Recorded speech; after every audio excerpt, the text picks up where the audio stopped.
자, 32번입니다. 자, 원어브 나오면 복수명사로 끝이 나죠. 뭐뭐들 중에 하나. 그래서 주요한 방법들 중에 하나. 자, 그리고 전치사 플러스 관계대명사 by which music is able to take on significance in our inner world 까지 갈 것 같아요. 그러면 전치사 플러스 관계대명사가 앞에 나오는 명사를 꾸며주고 그 다음에 이제 원이 주어가 되고 is가 동사가 되죠. 그죠?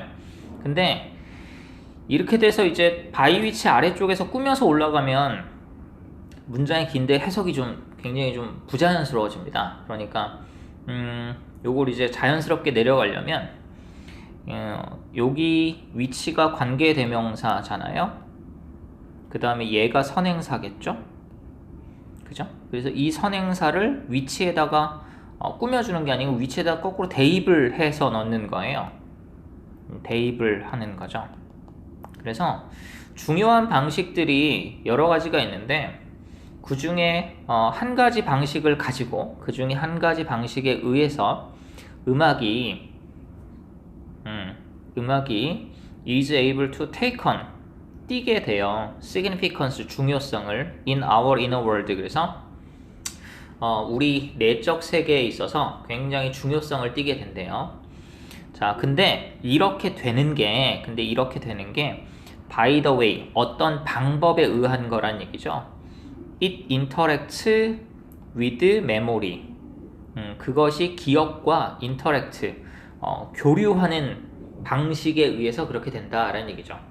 이시 가리키는 건 당연히 이제 뮤직이죠. 그래서 정리하면 어떻게 되냐면 이게 방법이란 얘기인 거니까 음악이 기억과 교류를 해서 음악과 기억이 교류를 해서 결정적으로 그에 대한 결과적으로 음악은 상당히 우리의 내적 세계에서 중요한 성격을 띠게 된다라는 얘기입니다.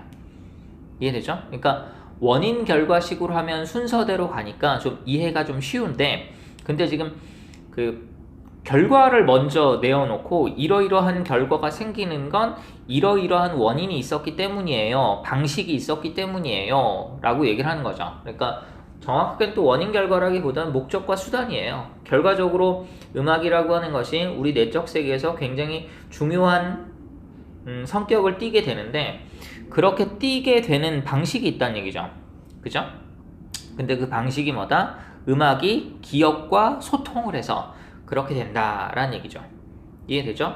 그래서 첫 번째 문장이라고 하는 명제를 하나 제시를 해요.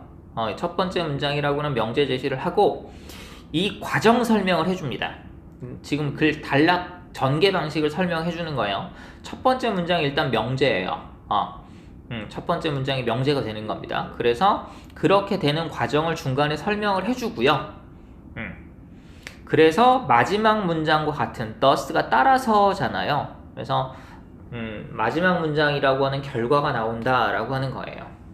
이해되죠? 그럼 이게 또 지문 좀 긴데 볼게요. Memories associated with important emotions. 그래서 중요한 어떤 emotion, 감정과 associated, 연관되어진 기억이 있어요. 그건 tend to, 뭐뭐 하는 경향이 있다. tend to be more deeply embedded. 굉장히 깊숙이 자리 잡는 경향이 있어요. in our memory, 우리 메모리 속에 than other events, 다른 이벤트들보다. 당연히 그렇겠죠. 어떤 중대한 감정적 정서와 연결된 기억이 당연히 좀 더 깊숙이 자리 잡게 되겠죠. 자, emotional memory가 이런 정서적인 메모리가 be likely to 부정사는 뭐뭐일 것 같다라는 뜻인데 이게 보통 가능성을 뜻해요. 그래서 여기 중간에 이제 more 같은 걸 넣으면 가능성이 더 높다 뭐 이런 얘기죠. 그래서 좀 더 비비들리 선명하게 remembered 기억될 가능성이 크다 이런 얘기죠. 그래서 BPP는 수동이고 그죠? and 그리고 are more likely to be recalled 좀 더 잘 회상이 이루어질 것 같대요. recall이 이루어질 것 같다라고. with the passing of time then neutral memories neutral memory 그럼 중립적인 메모리니까 앞에 나왔던 기타 등등 다른 이벤트겠죠. 그래서 사실상 그 두 번째 문장과 세 번째 문장은 동일한 얘기를 조금 좀 다르게 한 것뿐이에요. 그래서 정서적인 메모리가 좀 더 잘 기억도 되고 나중에 좀 더 잘 생각도 잘 나고 리콜도 되고 시간이 흘러도 뉴트럴 메모리보다 기타 등등 다른 중립적인 기억들, 그러니까 뭐 이도저도 아닌 거죠. 뭐 그다지 좋지도 않았고 그다지 나쁘지도 않았고. 여기서 말하는 그래서 이모셔널 메모리라고 하는 건 좀 자극적인 거고 뉴트럴한 게 아니라는 얘기입니다. 그렇다고 뭐 행복했던 얘기만 나타내는 게 아니에요. 극도로 슬펐었던 것도 마찬가지겠죠. 자, since music. 자, since가 뜻이 두 개가 있죠. 언제 이후로가 있고 뭐뭐 때문에가 있고. 근데 이후로가 되려면 기본적으로 since가 이후로라고 해석이 되려면 뒤에 과거 동사가 와야 돼요. 근데 이제 can be 그러면 조동사 현재형이기 때문에 당연히 때문에겠죠.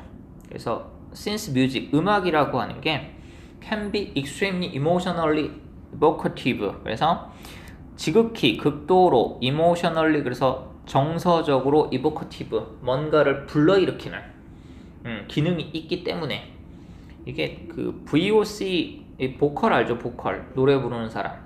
그래서 이게 그 기본적으로 이 VOC가 콜의 의미가 있어요. 그래서 그렇게 외워두면 될 것 같아요. 그래서 불러일으키는 거예요. 그래서 정서적으로 뭔가 안에 있는 걸 밖으로 불러일으키는, 그죠? 그런 기능이 있기 때문에 key life events, 굉장히 주요한 라이프 삶에 있어서의 이벤트 사건들이 can be emotionally heightened, 굉장히 높이 쭉 솟아올라지는 거죠. by the presence of music, 음악이라고 하는 존재에 의해서. 자, 그러면서 ensuring, 확실하게 해주는 거예요. 보증해 주는 거죠. 그래서 컴마 뒤에 ing 형태는 이 분사구문 형태죠. ensuring, 그래서 요건 이제 분사구문 형태예요. 그래서 데디아를 보증해 주면서, 지울게요. 여러분들은 깨끗하게 써요. 자, 데디아를 보증해 주면서 then memories of the event become deeply encoded. 자, 그 기억이라고 하는 것이 그 사건에 대한 기억들이 become deeply, 굉장히 깊이 encoded, 암호화 되어지도록 만들어주는 거죠. 확실히 이렇게 되게 해주는 거죠. 그래서 그러한 기억들이 of those memories, 그러한 기억들이 나중에 이제 retrieval, 그래서 부활해요. 회복돼요.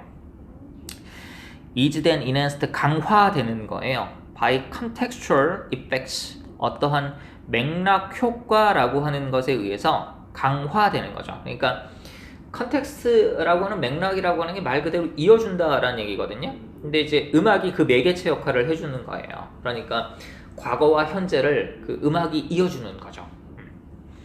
자, 그리고 요 뒤에 나오는 문장이 관계대명사가 지금 두 개 나오면서 굉장히 복잡해 보이는데, 아까 얘기했었던 것처럼 이거 일단은 수식구조 먼저 나누면, 자, 지금 보면 얘가 주어고 그리고 얘가 이제 동사잖아요. 그리고 하나 나오고 나서 이 contextual effect라고 하는 얘가 선행사가 돼요.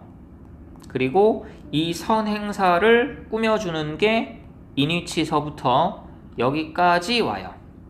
근데 그 뒤에 인위치가 또 있어요. 그죠? 그 뒤에 인위치가 또 있어서 인위치 아래쪽에 주어 동사가 와야 되는데 지금 여기 주어 동사가 없거든요. 그래서 사실상 이게 가는 게 어디까지 가냐면 여기까지 가는 거고, 그리고 선행사가 여기 하나가 더 있어요. 그래서 얘가 선행사가 돼서 관계대명사 인위치가 여기서부터 여기까지 가요. 그러면 전치사 플러스 관계대명사가 나오면 주어 동사가 와야 되는데 얘가 주어고 얘가 동사가 되는 거예요. 이해되죠? 전치사 플러스 관계대명사가 두 개가 들어가서 문장이 좀 굉장히 좀 복잡해진 겁니다. 그래서 전체 구조는 이렇게 돼요. 그래서 앞에 주어 동사가 하나 나왔는데 그죠? 근데 그러한 기억에 대한 회복이 돌아오는 게, 그러한 기억이 죽어 있다가 부활하는 거죠, 나중에. 그게 어떤 맥락 효과라고 하는 것에 의해서 이루어지는 건데, 그 맥락이라고 하는 것에 매개체 역할을 하는 게 이제 음악이란 얘기인 거예요, 결과적으로. 근데 이 맥락 효과라고 하는 게 뭔지, 이니치, 그 효과에서 어떻게 된다고 설명을 해주는 거예요. 이해되죠? 무슨 얘기인지. 자, 근데 어떻게 되느냐? 이 효과 속에서 어떻게 되느냐? 아까 얘기했었던 것처럼 전치사 플러스 관계대명사 아래쪽 문장이 좀 길면 선행사를 대입하는 게 나아요. 그래서 위치에다가 contextual effects라고 하는 맥락 효과를 대입시키는 거죠. 그러면 그러한 맥락 효과 속에서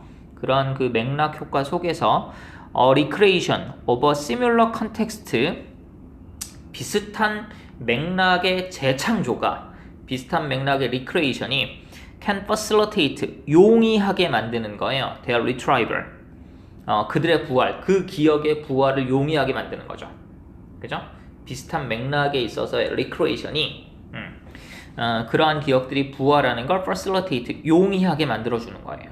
자, 근데 그게 어느 정도까지냐?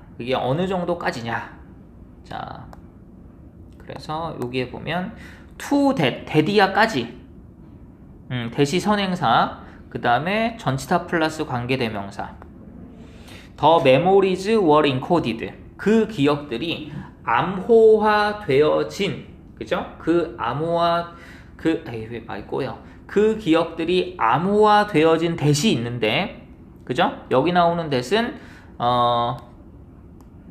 앞에 나와 있는 이 컨텍스트를 대신 받은 대명사예요. 이해되나요? 이해되죠? 그래서 전체적인 구조는 설명을 해줬어요. 이렇게 전체적인 구조는 이렇게 돼요. 자, 다시 한번 요걸 좀 지우면서, 내가 이 문장이 좀 길기 때문에 요걸 좀 지우면서 다시 한번 설명을 해줍니다. 여러분들도 지우면 안 되는 거예요. 자, retrieval이 이제 주어져. 자, 그러한 기억들, 옛날의 기억들이 retrieval, 이제 회복이 돼요. 살아나게 되는데, 현재. 근데 그런 효과가 강화된다고. 뭐에 의해서? by contextual effects, 그래서 맥락 효과라고 하는 것에 의해서 강화된다고요. 그래서 이 맥락 효과가 뭔지 모를까봐 그 맥락 효과 속에서 일어나는 일을 이니치 아래쪽에 설명을 해줘요. 그래서 거기 이 효과에서 어떤 현상이 일어나는 거냐면, 재창조라고 하는 거, 어떤 비슷한 유사한 맥락의 재창조가 can facilitate, 용이하게 만드는 거예요. 뭐를? 그러한 기억들의 retrieval. 그래서 이제 회복되고 다시 부활하는 걸 용이하게 만들어준다는 얘기죠. 이런 맥락 효과 속에서 그런 비슷한 맥락에 대한 재창조가 기억을 되살리게 만들어주는 거예요. 그러니까 음악이라고 하는 것이 가지고 있는 그 비슷한 맥락, 내 기억과 비슷한 그런 음악들이 있다라고 하면 그 기억들의 간극을 그 음악이 채워주는 거죠. 그래서 다시 한번 불러일으키는, 뭔가를 창조한다라고 하는 게 아니고, 그때의 기억이, 여기 지금 부활이라는 표현을 썼잖아요. 그러니까 그때의 기억이 암호화돼서 머릿속에 있어.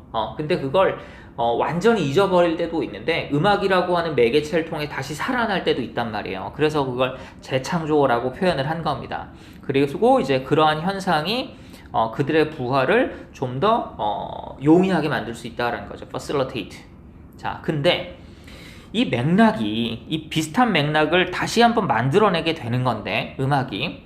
자, 근데 이게 이제 어떤 거냐면, 비슷한 맥락인 건데 어떤 맥락과 비슷한 거냐? 여기 나오는 대시 앞에 나온 컨텍스트를 받은 대명사라고 했잖아요. 뭐와 비슷한 맥락이냐? in which the memories were encoded. 그 메모리가 암호화되어진 맥락과 비슷한 맥락의 재창조. 그죠? 그 메모리가 기억과 함께, 그 시절의 기억과 함께, 그 시절의 기억과 그 다음에 그 시절의 그 기억에 부합하는 어떤 음악이 있었다라고 해요. 그죠? 그러면 그 기억이 암호화될 때 그 음악도 같이 암호화가 되는 거예요. 그죠? 머릿속에. 그래서 그 맥락과 유사한 맥락인 거죠. 그죠? 그래서 나중에 그 음악을 다시 들으면 그때 그 기억이 다시 한번 재창조되는 그런 경험이 생기는 거예요. 그런 걸 이제 맥락 효과라고 부르는 건 거고, 이러한 것에 의해서 강화된다라는 얘기인 거죠. 그래서 이게 말은 굉장히 쉬워요. 좀 전에 처음에 시작할 때도 얘기했지만 30번도 그렇고, 아니 31번도 그렇고 32번도 그렇고 내용은 그다지 어렵지 않아요. 근데 문장 구조가 좀 길어서 좀 말을 좀 복잡하게 꼬아놓은 것 뿐입니다. 그러니까 옛날에 굉장히 강렬했었던 기억이 있는데 그때 같이 더해지는 음악도 있어. 그러니까 강렬하다라고 하는 것 자체만으로도 잘 기억이 날 텐데 거기에 이제 음악이 더해지면 그 기억의 생명력에 나중에 다시 한번 리콜되고 리크레이션 되는데 영향력이 더 크다라는 얘기인 거죠. 근데 그걸 이제 굉장히 뭐 기억이 암호화되고 뭐 이런 식으로 맥락이 어떻고 저쩌고 그렇게 표현을 한 것 뿐입니다. 내용은 어렵지 않아요. 그러다가 이제 나중에 이제 그 음악을 들으면 옛날에 그 기억들이 파노라처럼 와 이렇게 떠오른다는 얘기인 거죠. 드라마 보면 많이 나오죠. 그런 거 있죠. 그 기억 상실이 일어났다가 머리 어디에 딱 부딪히면 옛날 기억 후루 돌아오는 것처럼 뭐 이제 그런 거예요. 옛날에 봉인됐던 암호화됐던 기억이 있는데 무슨 음악이 딱 들리면서 마치 최면이 풀리는 것처럼 다 생각이 나는 이제 그런 겁니다. 자, 또 따라서 결과적으로 이것 때문에 이제 어떻게 되냐?